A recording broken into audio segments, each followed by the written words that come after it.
হঠাৎ করে ফিফা তাদের নিজস্ব ভেরিফাইড পেজে একটা ভিডিও আপলোড করেছে, যেখানে দেখা যাচ্ছে ঝাঁকড়া চুলের একজন কম বয়সী ফুটবলার পূর্ণ গতিতে ছুটে চলছে। কখনো রানিং করে 4-5 জনকে কাটিয়ে একাই গোল করে আসছে, আবার কখনো ডিবক্সের বাহির থেকে দারুণ শটে প্রতিপক্ষের জাল ছিন্ন ভিন্ন করে দিচ্ছে।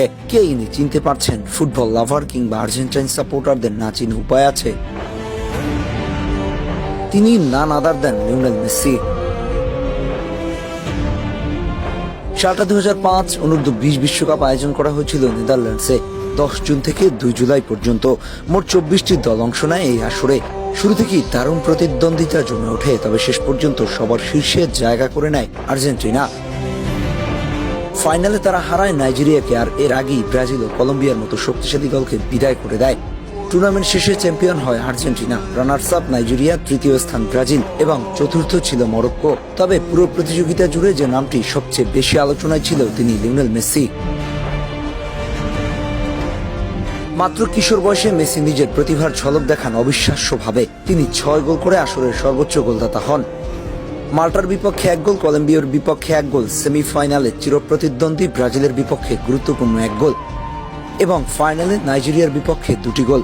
যদিও 2টিই ছিল পেনাল্টি থেকে। শুধু গোলই নয়, তার জাদুকরী ড্রিবলিং, নিখুঁত পাস এবং আক্রমণ সাজানোর দক্ষতায় পুরো টুর্নামেন্টে আর্জেন্টিনা এক ভিন্ন মাত্রা পায়। ফলস্বরূপ মেসি একসাথে জিতে নেন টুর্নামেন্টের গোল্ডেন বুট ও গোল্ডেন বল পুরস্কার।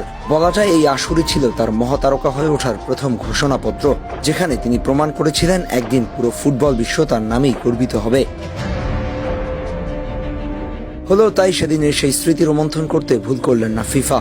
তবে নতুন করে আবার আলোচনায় অনূর্ধ্ব-20 ফুটবলের এইবারের আসর, যেখানে আর্জেন্টিনা থেকে অংশগ্রহণ করবে তরুণ কিছু প্রতিভাবান ফুটবলার। হয়তো এখান থেকে উঠে আসবে লিওনেল মেসির মতো ভবিষ্যৎ তারকা।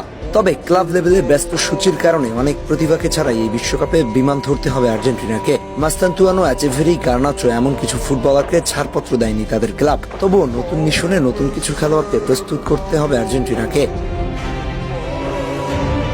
সব মিলিয়ে মেসির সেই গতি, ড্রিবলিং আর আগ্রাসন দেখলে মনে হবে তরুণ মেসি কতটা ভয়ঙ্কর ছিল।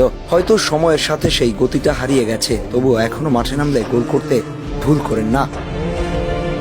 আহমেদ হাসনাইন খান, টিম স্পোর্টস।